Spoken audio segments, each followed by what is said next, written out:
Bienvenidos al debate de Fundación Libertad y Desarrollo. El presupuesto general de ingresos y egresos de la Nación está en sus últimas semanas de debate en el Congreso. Y para hablar de los detalles de lo que se está discutiendo en el Congreso, tenemos a dos expertos, Sigfrido Lee, investigador asociado del CIEN, y Pedro Prado, coordinador del Departamento Económico de ACIES. A ambos muchas gracias por acompañarnos. Sigfrido, quisiera iniciar con usted. El presupuesto planteado por el Ejecutivo contempla un déficit fiscal mayor al 3% respecto al PIB, algo que solamente hemos visto en el 2008, 2009, en el contexto de la recesión mundial de aquel entonces, y en el 2020 en el contexto de la pandemia. Los organismos internacionales lo que plantean usualmente, lo que sugieren usualmente para países como los nuestros, es que ese déficit fiscal no supere el 2% del PIB. ¿Cuál es su opinión? ¿Se justifica un déficit fiscal tan alto de ese 3%? ¿Cuál es su análisis? La respuesta fácil es definitivamente si consideramos que ese déficit fiscal ya está rayando en la imprudencia, por decirlo amablemente. Eh, Guatemala ha mantenido un nivel de estabilidad macroeconómica que es ejemplar a nivel internacional. Y parte de eso se ha debido precisamente a ser prudente con la política fiscal. Diríamos, aquí estamos viendo una desviación. Podemos pensar que algunas de esas desviaciones han sido justificadas ante crisis económicas, diríamos, la pandemia tal vez la más obvia y más reciente, que tal vez la mayoría tenemos en la memoria. Eh, y el hecho de que mantengamos una tasa de endeudamiento baja también nos hace, diríamos, nos ha encaminado a mantenernos precisamente a otro tema que es importante, que es la calificación de riesgo país. Entonces, no solamente son organismos internacionales, sino que calificadoras que nos han recomendado, dada la capacidad de pago de Guatemala, de su deuda, de mantenernos por un máximo de un 2%.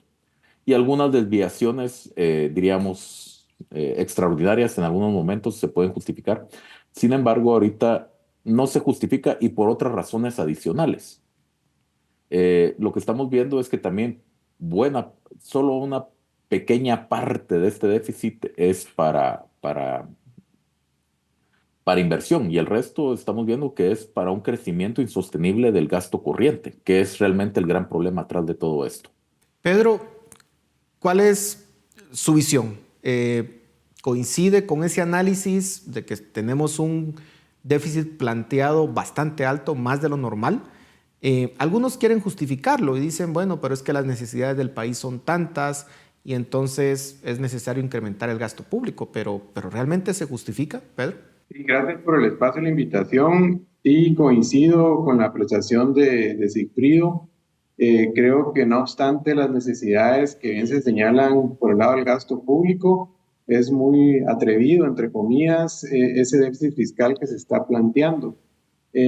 Sí consideramos, digamos, el marco en el cual se ha gestionado el presupuesto de ingresos y egresos del Estado. Ya tal vez más adelante vamos a ver a detalle algunos renglones, ¿verdad? Pero sí, el presupuesto, pues como se esperaba, destina la mayor parte de recursos a funcionamiento. Otro tanto, digamos, la estructura viene siendo la misma entre funcionamiento, inversión y servicio de la deuda, aunque se sigue una tendencia, digamos, de poco a poco se ha ido incrementando el gasto de inversión, obviamente no a los niveles deseados, pero en general, pues diríamos que viene a presentar más de lo mismo, ¿verdad? Cuando esperábamos cambios sustanciales, ¿verdad? Y el tema del gasto de funcionamiento, pues sí, y ese déficit fiscal tan elevado, que comparto la apreciación en el sentido de que no estamos en una emergencia para llevar a esos niveles de déficit, ¿verdad? Sigfrido, ¿qué ministerios son a los que se les está incrementando más?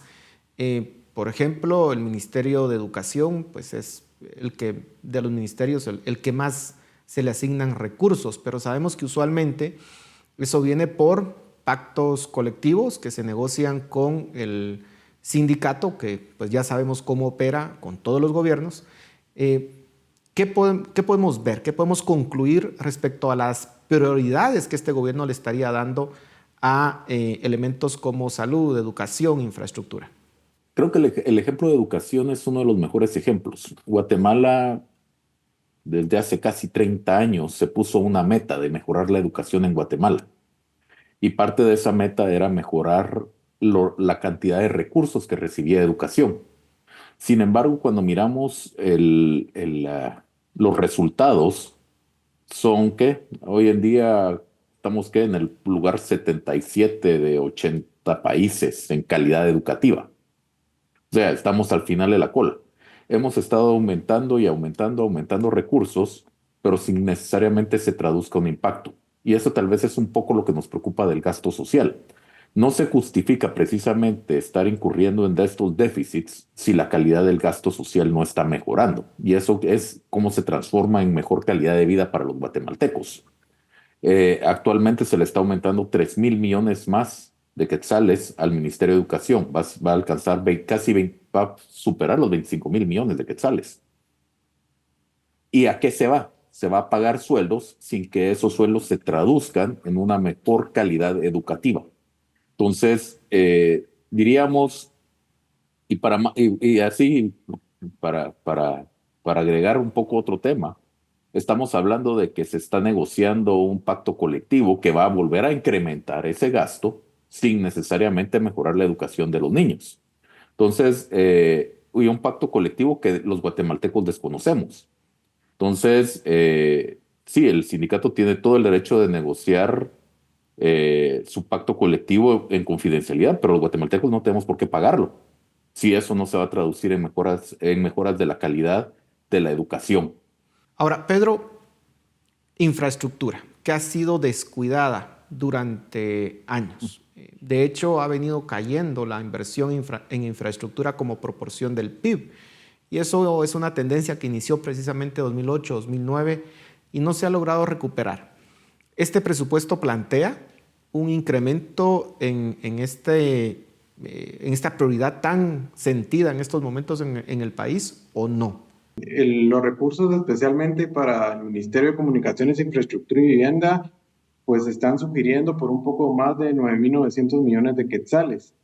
Es una necesidad latente el tema de infraestructura productiva que implica carreteras, toda la obra gris, ¿verdad?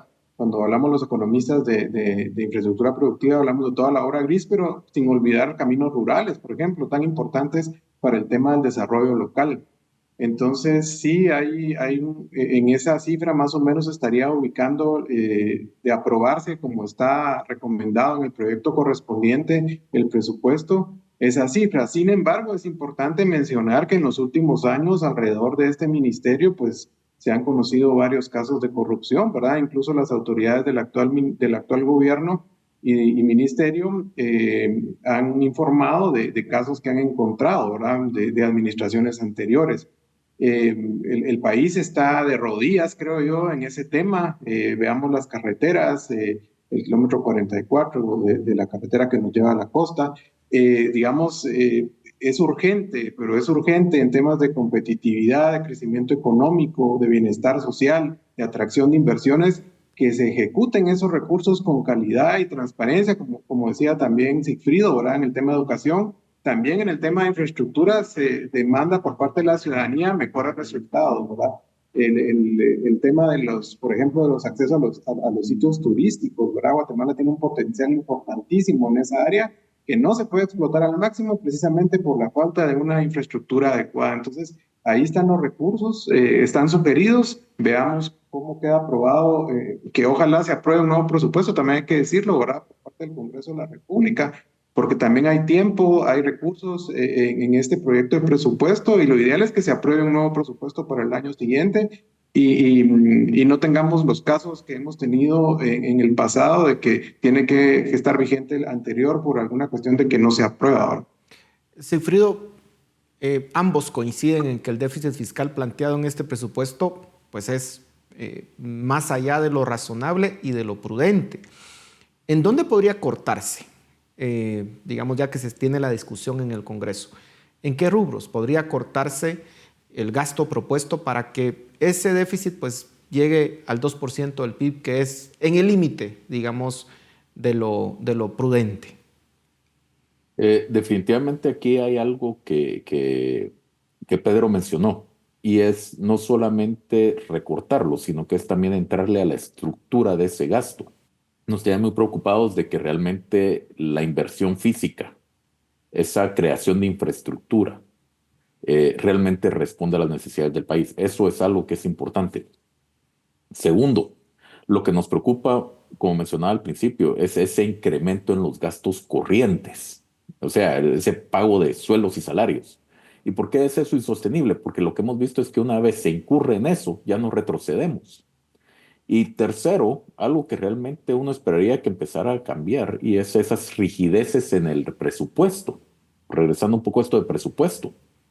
Realmente yo entiendo, hay muchas presiones, hay muchas necesidades, pero lo que hay es lo que hay. Entonces, incurrir en imprudencias por resolver otros problemas tampoco es correcto.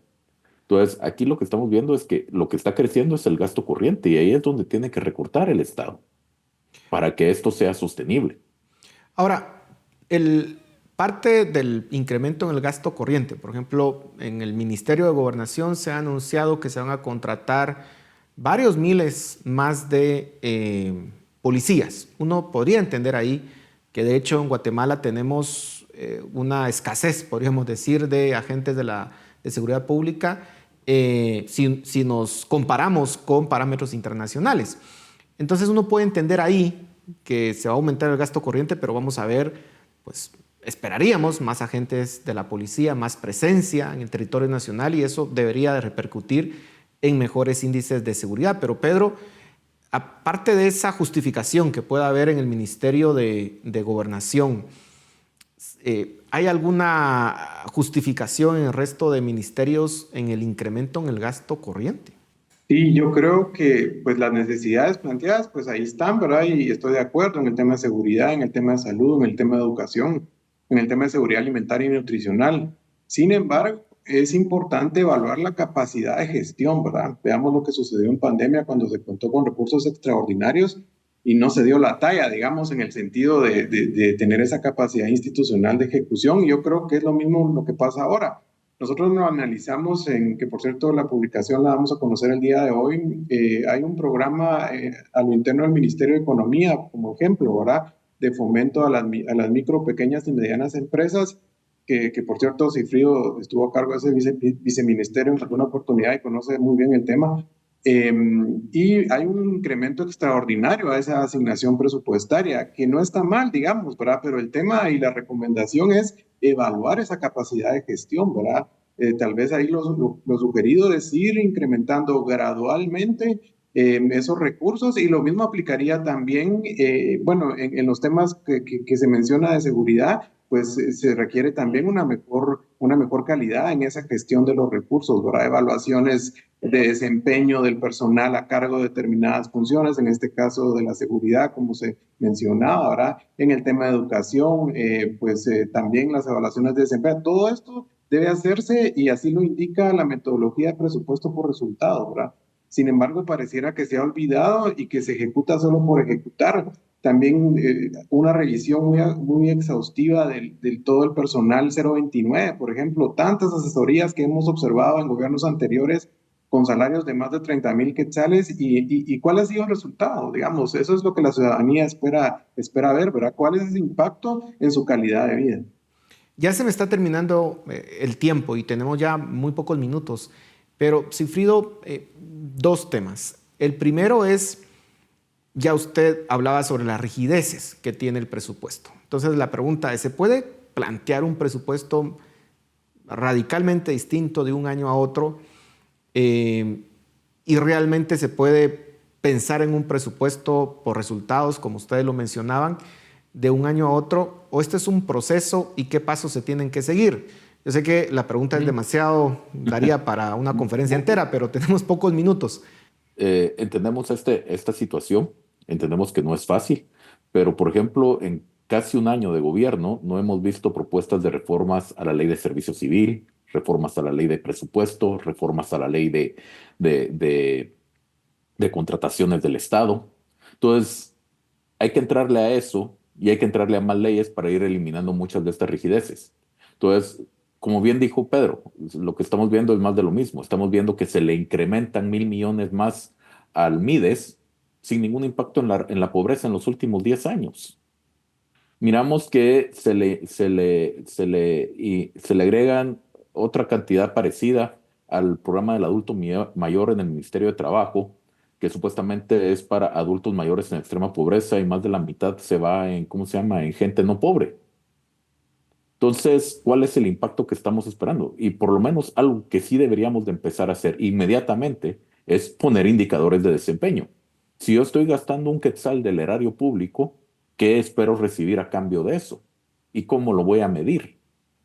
Eso por lo menos sí se debería poder hacer, entendiendo que hay reformas que van a más largo plazo.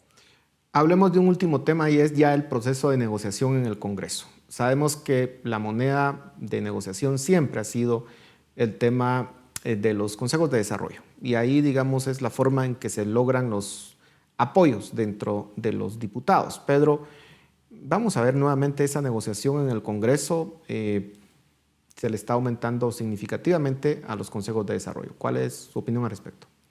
Yo creo que sí vamos a ver esas negociaciones en esta recta final, en el proceso de aprobación del presupuesto.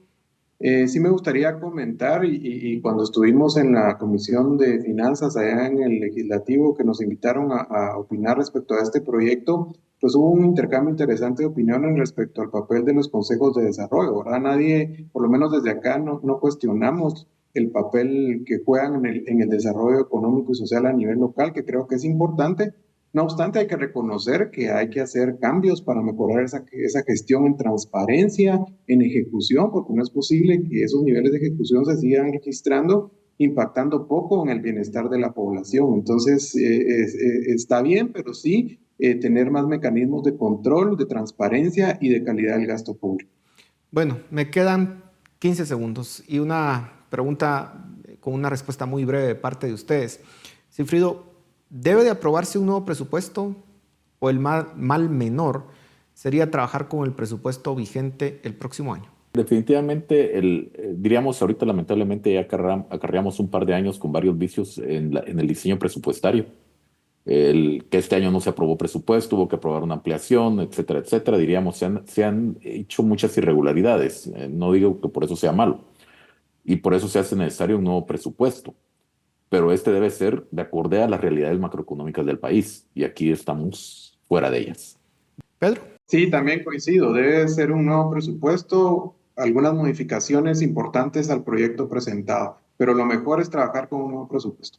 Bueno, muchísimas gracias a ambos por su opinión. Son personas que conocen muy bien el tema del presupuesto público, le han dado seguimiento durante años, así que es una opinión calificada. Así que muchas gracias. Y a ustedes en casa, muchísimas gracias por su atención. Nos vemos la próxima semana.